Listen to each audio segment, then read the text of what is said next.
The overall goal of this method is to objectively quantitate protein expression and co-localization using multispectral imaging.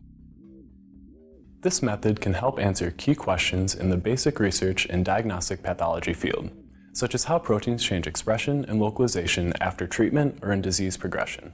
The main advantage of this technique is that it removes the operator subjectivity inherent to traditional quantification methods.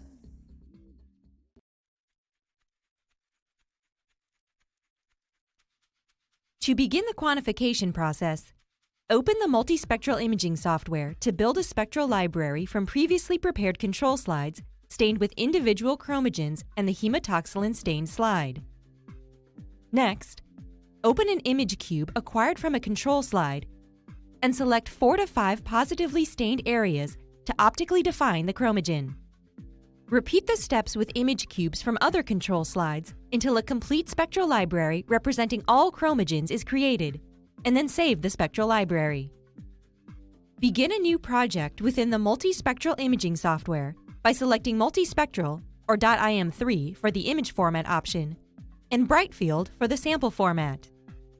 Configure the project by choosing Segment Tissue, Find Features, Phenotyping, Score, and Export. Change the image resolution to expedite the analysis time if desired.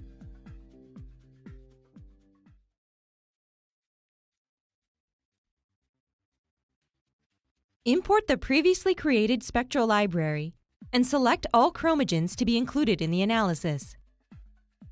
Open the image cubes to be included in the training dataset by selecting the Open Image Cube option.